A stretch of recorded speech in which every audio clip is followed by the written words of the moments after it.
Hi, I'm Michaela, and I'd like to welcome you back to my podcast.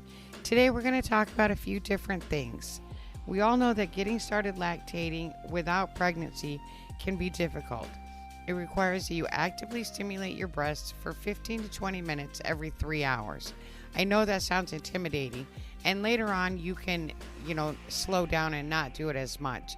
But at first you really need to be committed to the 15 to 20 minutes every 3 to 4 hours.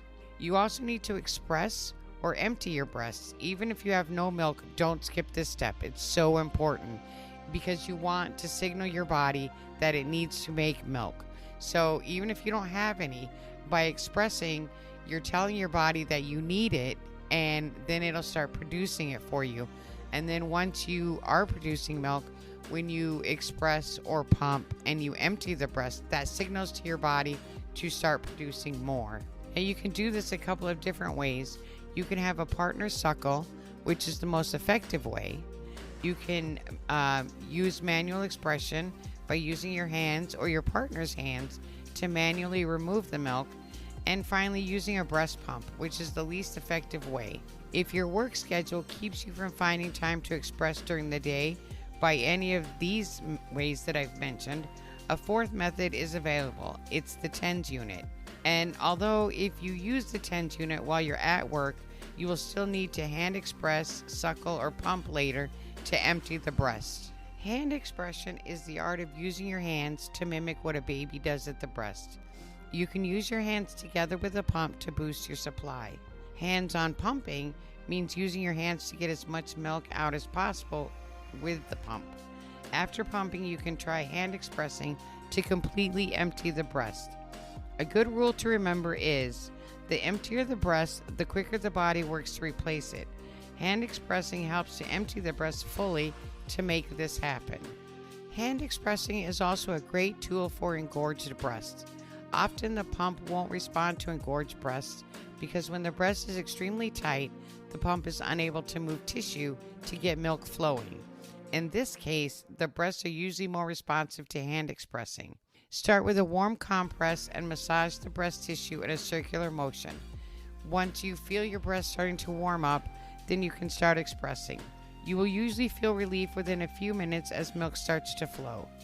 Once the breast tissue softens, you can finish emptying the breast by either pumping or continuing with the expressing. Now, for myself and several other people that I've spoke with, hand expressing, actually I produce more when I hand express than when I use my pump. My pump is always my last choice. Experimenting slowly with hand expressing to figure out what it takes to get drops of milk can be extremely empowering. I remember the first time that not only did I get a few drops, but I kept expressing because I was so excited, and before you knew it, I had milk spraying everywhere. And it was just, one of those moments when you realize that this is something that you can really do, and it's extremely empowering. So I highly suggest it. Even, when you use a pump and you see those drops, you get excited. But when there's nothing there in the way, it's just your hand and your breast, and you see those drops for the first time, or you spray for the first time, it's a completely different feeling than when you pump. So I definitely recommend that you utilize hand expression. There is no right way to hand express. The Marmot technique of milk expression, which was developed by Shelley Marmot, who I just like to point out was a pioneer in the lactation field. She, lactation has moved leaps and bounds because some of the stuff that she did.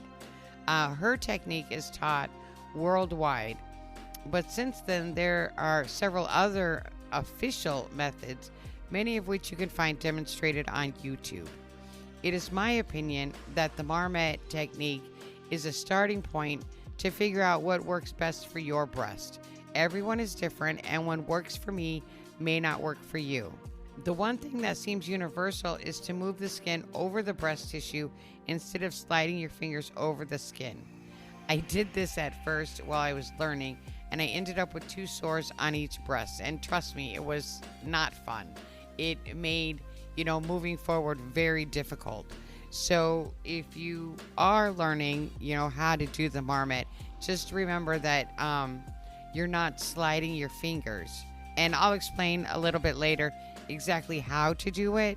But if you find that you're sliding your fingers over the breast tissue, this creates friction. And friction creates burns. And that's no fun. You'll always get milk to spray by compressing just behind the areola. There's a sweet spot there. I don't know what else to call it. And you'll have to find the spot that works for you. But you can almost always get milk to spray if you can just find that spot. Okay, so let's say you have milk pooling throughout your breast and you need to get it out. All the ducts are full. So what do? You start with warming up your hands so you can massage your breasts. Begin at the armpit and start to work your way to the nipple. You can gently squeeze, knead, sweep your fingers in a circular motion, or walk your knuckles along the breast. Just make your way all the way around the breast. Like I said, starting from the armpit and working your way down. What some people don't know is that you have ducts that go all the way up to that armpit area. So you need to make sure that you're moving that milk down to get it out. After massaging and getting the milk moving, it's time to actually express or remove the milk from the breast. So what you want to do is place your fingers in a C shape around your nipple. The best way is to place your thumb at the top of your nipple and your pointer or middle finger below your nipple so that both fingers are in line with the nipple. Place the fingers about an inch or so from the base of the nipple. The exact placement of the fingers varies from person to person. The best option with placement on the areola will take practice to find your sweet spot. Once you have good placement with your fingers, you're ready to begin. Keeping your fingers in a C form, gently push your fingers towards the chest wall. You may notice that your nipple is protruding outward while your fingers push the breast tissue back. The next step is to roll your top and bottom finger toward each other. At this point, hopefully, you might see a drop or two of milk. Make sure you have some kind of collection container, a bowl, or a glass to catch the expressed milk in. And once you finish expressing, you can transfer your milk into a storage bag. A couple of things to remember. Your thumb and finger should be in line with your nipple. Avoid cupping the breast. Rotate your thumb and finger to reach all ducts. By that I mean use clock positioning and place your fingers at 12 and 6, 11 and 5, 1 and 7, then 3 and 9. By doing that, you make your way all the way around the breast and you empty out all the ducts. Don't squeeze the breast. Pulling out the nipple and breast tissue can cause tissue damage, and you don't want that. Sliding your fingers on the breast creates friction and can cause skin burns. Yeah, I already told you that. Benefits of hand expressing: it's inexpensive, it can be done anywhere, requires no special equipment, no sterilization of equipment, no uncomfortable sucking sensation. Compared to a breast pump, this technique expresses more milk, or can express more milk, as direct skin-to-skin contact helps speed up the ejection reflex. Using a warm compress over the breast helps your body to relax and also warms up the breast, and that helps get the milk flowing out the ducts. Try to sit up straight while leaning a little forward and let Mother Nature help you get some of that milk out. Try experimenting with different finger placement and massage techniques to find what works best for your body. So let's talk a little bit about pumps now. I spoke with several ladies in my lactation group, and this is what they had to say. The Spectra 2, it's quiet and works wonderfully, but would like to change and add one more volume for suction. Another Spectra 2 user said, I'd like one that's hands-free, but I've been happy with the Spectra. It has worked great the last year and has held up well. One of our ladies rented a Medela Symphony. She said she got the best output from the Medela, while another said she used the Medela for 2.5 years and likes the Spectra a little more. So when it comes to pumps, it's kind of expensive to just go through this pump and that pump, and now I'll try this pump. Trust me, I know. I've bought so many different pumps trying to find what's going to work for me. But ultimately, that's what it comes down to. What's going to work for you? And maybe the Spectra is good for you, it wasn't good for me. I actually ended up with the LV, which I know that not everybody can afford to get one of those, but it's an amazing pump and I can literally go anywhere and you can't hear it. I went out with some friends about a week or two ago and we were having dinner and I just turned the pump on with my app and nobody had any idea that I was pumping. So, I mean, it has some really great features, but it is a little on the expensive side. Let's talk about some desirable breast pump features and things that you might want to look for when you're buying a pump. And there are several features that can make pumping easier and faster. You want one that has a letdown setting. It simulates a natural sucking pattern that's rapid and shallow. Adjustable speed, rhythm, and suction. The more you can adjust your pump settings to fit your needs, trust me, the happier you will be. Memory. Some pumps store your settings so you don't have to reset every time. Double pump. Double pumping cuts pumping time in half, which can be a big consideration if you pump at work. And something that I found out, you couldn't even buy a double pump to use at home before 1996. So it sounds kind of, why wasn't it around before that? But prior to 1996, there were no double pumps. Double pumping also helps increase the level of prolactin produced. So, that's something else to take into consideration. You might want one that has a car adapter if you're on the go and you want to pump in the car. Portability also. If you only have one pump and you have to carry it back and forth to work, you'll want one that's lightweight, easy to carry, and discreet. As far as accessories goes, most electric pumps come with a range of accessories, including extra tubing, milk containers, and a carrying case. Or if it doesn't come with a carrying case, then you're going to want a backpack or some kind of bag to carry your pump in. And you want to try and get one that's BPA free. BPA is a chemical found in plastic that can be harmful. So you just want to choose a pump that is BPA free in all areas that contact the breast.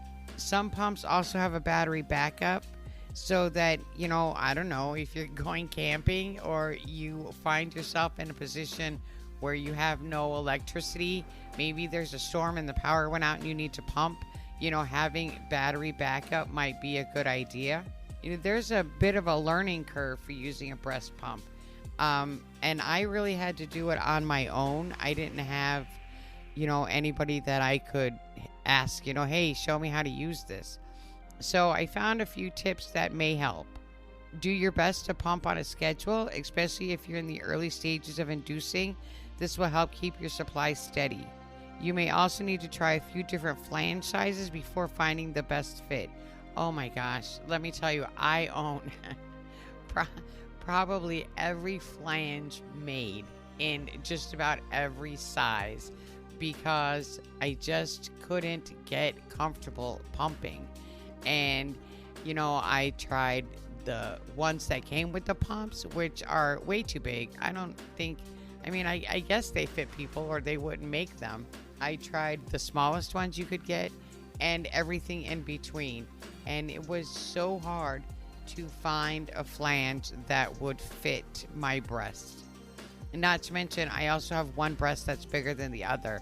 So I had to use a 19 millimeter on one side and a 21 millimeter on the other. Let me tell you how frustrating that was. It took me forever to sort that out. Massaging your breast before pumping will help increase milk flow. We already talked about that. One of the things that I like to do if I'm having a particularly hard time is get a warm wash rag and just lay it on the top of my breast, until the cloth cools off. And then, that just helps with the pumping. Try to find a private place to pump because we all know it's hard to relax with interruptions. Try, some, not stimulus. You don't want to be stimulated while you're trying to pump. Something to help you relax. Read, listen to music, maybe watch a movie, whatever you do that helps you relax. Drink plenty of fluids to keep yourself hydrated, especially while pumping, and it will help with your milk production. I don't know about you, but I get super thirsty during pumping or when my partner's suckling. I just feel like I'm in the Sahara Desert. and I need something to drink. So I always have a bottle of water or a Gatorade at my bedside table for me. So now you have a pump. Let's answer a couple of questions. What's wrong if you're all hooked up but nothing's coming out? Well, if you just started inducing, you may not have milk yet. But if there are no lactation issues, the most common cause for no milk flow during pumping is the wrong flange size. I can't even preach that enough. If your flange is too small, it will constrict the nipple, which causes poor milk output. It can also cause pain as the nipple rubs against the flange sides. And you might I use a lubricant. I use an organic olive oil based lubricant that is, I like it, and there's a lot of different ones on the market. But if you happen to be out or you don't have, a boob cream or something like that, anything out of your kitchen, olive oil, coconut oil, not butter, but, grapeseed oil, any of those oils, a little bit just rubbed around the nipple and the areola will really help make pumping a little easier. If your flange is too big, it can keep your body from signaling for milk letdown. It can also cause pain in the areola and surrounding breast tissue, which gets pulled into the flange.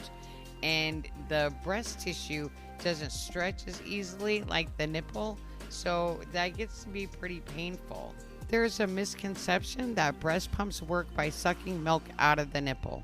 And the truth is, breast pumps pull the nipple towards the tunnel of the flange using the suction effect to achieve letdown, then release, which counts as one cycle.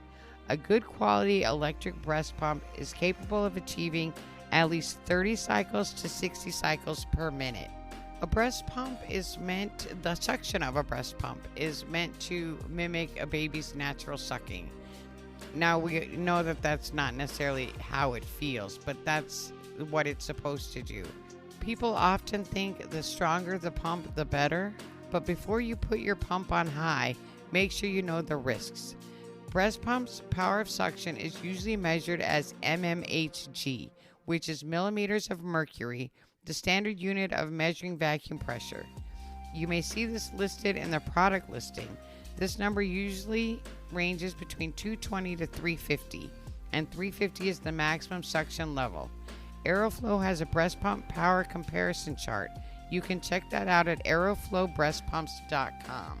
Okay, so let's talk about high strength or suction or low strength or suction. A pump with 150 mmHg is usually good for any situation where you'll be pumping on a regular basis. So at least then you can keep supply maintained if your partner's not available or you got something going on. High breast pump suction can actually hinder milk flow by causing the breast tissue to compress too much, cutting off flow to the milk ducts. You really have to be careful. If you're experiencing pain while you're pumping, try turning down the suction if you've already ruled out the flange issue. Pain reduces the amount of oxytocin your body makes in response to the stimulation, because the stimulation then can slow milk and raise cortisols to tell your body that hurts. So, you really have to be careful. If you're experiencing pain, stop and try to figure out why. When you're away from your partner, you need to try and pump at the same time as your sessions would be, or at least as often as your sessions would be. So that way your body just keeps producing instead of, thinking that you don't need the milk anymore. It just helps to remind your body to keep making milk. Don't let a low pumping session question your milk supply. What you pump may not be anywhere close to what your supply actually is. So don't let that be a factor for you. Some pumps have a vacuum suction pattern that's meant to mirror the movements of the tongue, which is called undulation, with the goal to reproduce the pattern of sucking that can trigger multiple letdowns. Sucking typically alternates between a light and fast flutter sucking to a deep rhythmic sucking, and occasionally when flow changes, so does both intensity and speed. So alternating between similar patterns with a pump can help trigger multiple letdowns and express more milk than if there was just one letdown. Now I want to talk about using a TENS unit for lactation or for relactating. Stimulating needs to be done on a regular schedule to be effective. Without regular and consistent stimulation, breasts take longer to respond, and using a TENS unit can help with that. TENS stands for transcutaneous electrical nerve stimulation, and a TENS unit is usually used to stimulate nerves and muscles to eliminate pain. If you've ever been to like massage therapy or maybe even physical therapy, and they put the little pads on your back or your shoulder, that's what a TENS unit is. And a TENS unit will stimulate your breasts and the nipple through the skin of the breasts. A TENS unit is a device that produces a very low electric current that flows from one electrode to the other electrode off the same channel. So most TENS units are single channel, which means they have 2 electrodes. What you want to find is a 2-channel TENS unit, so you have a total of 4 pads and you put 2 on each side. For lactation purposes, you can use a TENS unit to stimulate the nerves in your breasts. When you stimulate the nerves in and around your nipple and breast, it promotes the release of prolactin, and in turn stimulates growth and development of the milk-producing tissue in your breasts, and that'll help aid in your lactation. Remember, you should never cross channels across your heart with the TENS unit. So, whatever 2 goes to one channel, they go on one side, and then the other 2 go on the other side. It's not a mix and match thing. TENS units have extremely small microamperage, and it would be very unlikely for one to trigger an arrhythmia. However, if you wear a pacemaker, you should not use a TENS unit, or if you have any kind of heart problems at all, you should discuss it with your doctor first. And the TENS units are really small. Most of them, the ones I've seen, are small and discreet, and they can be worn under your clothing, I promise you, without anyone knowing. Okay, so the TENS unit is not intended to replace your nursing, pumping, or manual expression sessions. You still need to follow your regular schedule. The TENS unit is meant to stimulate when you're not able, when if you're not at home or you work, all of those, if you're out grocery shopping, all of those are good opportunities to use the TENS unit.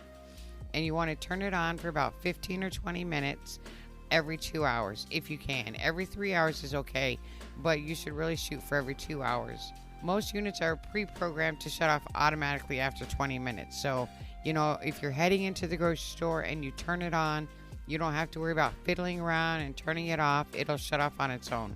Once you have a milk supply, don't use the TENS unit to replace your regular sessions.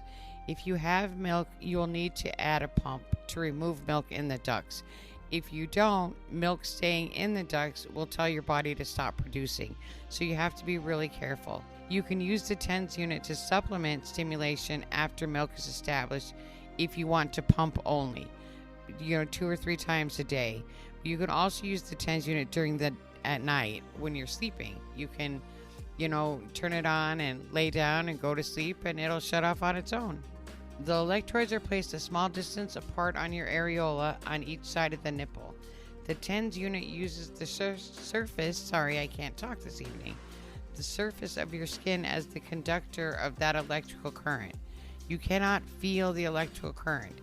If you feel something, it is simply the nerves reacting to the stimulation of the TENS unit. By stimulating the breasts with a TENS unit, it promotes the release of prolactin by your pituitary gland, but it also induces growth and development of the breast tissue. So those are good things to know. Using a TENS unit is easy when you're at work or shopping. And remember, you just attach the pads to your breast. You do that before you get dressed. They can be on your breast inside your bra, or if you don't wear one, just attached to the breast under your shirt. The control unit can hang on a cord around your neck, can clip on your belt, slip in your pocket, or in your bra in between your breasts. And like I said, it makes no noise. It doesn't vibrate, so nobody will ever know you're wearing it. The intent of the TENS unit is not to replace the other 3 forms of expression, but simply to substitute when you're not able to take time away from, other stuff that you got going on, or you can also use it in between scheduled sessions for about 10 minutes every 2 hours. But that's, once you already have sessions going and you've got a supply developed. Otherwise, it's the 15 to 20 minutes. And now, some of the controls on the TENS unit was kind of confusing. So here are some of my suggestions. One of the settings is called waveform, and that's the one you choose that is for massaging. And then amplitude, this basically means the volume or current. I keep mine adjusted to low. That's what works for me. Pulse width, this is how long each pulse lasts. I know some of them sound pretty self-explanatory. Just as a point of reference, a baby suction or pulse width is about half a second. So I used the longest pulse, or 250. Then frequency, this should be about the same as, any suckling. So I set mine at about 70. All right, so let's recap. There are 2 different uses for the TENS unit. Use the TENS unit for 15 to 20 minutes every 2 hours. Any more time than that will not produce any more prolactin. You need to continue your scheduled expressions whenever you can, whether it's manually with a partner or a breast pump. But when you're not able to, where you cannot, have a regular session, you can use the TENS unit for the full time you would normally express. The nerves throughout the breast and the alveoli, I think that's how you say it, and skin will promote prolactin release, but not as intensely as the nipple and areola. So this just means that any, playing with the breast, fondling, squeezing, rubbing, any of that your partner does, all that is stimulation as well. So all that helps. So let's talk about letdown again. But this time I want to talk about conditioning yourself to create a letdown. If you haven't recently had a baby, you don't have a baby crying, or a baby smells around you, or even just the sight of a baby to tell your breast to let down. So what do? Well, letdown is partially a conditioned reflex that you acquire as a result of repeatedly feeding a baby at cues. So what do you do when there's no baby? I'm going to borrow the theory from Ivan Pavlov, who was a Russian pioneer in neurophysiology. He did so much research into conditioning reflexes and was groundbreaking, and I'm going to use his well-known Pavlov's dog experiment. If you don't know what that is, it basically goes like this. Pavlov noticed that when his assistants went to feed the dogs for the experiment, they would react to the white coats. So he decided to use tones and different sounds and stuff to see what kind of reactions he could elicit. So on numerous occasions, a bell is rung before a dog is fed. The dog salivates when receiving food. Then the bell is rung and the dog gets no food, but the dog still salivates when the bell is rung. So how can we use Pavlov's research to help with letdown? First, we have to establish a letdown cue before you pump or express. Same with the white lab coats, same with the bell. So maybe you have a special cup that you bring to your pumping area with you, or some yoga or deep breathing exercises, anything that will help you relax that can be repetitive. Like I said, a cup or something that you can take with you. If this becomes something you do every time without fail before expressing or pumping, you will establish a letdown cue. Once you establish a conditioned reflex, you will begin to let down in response to your cue.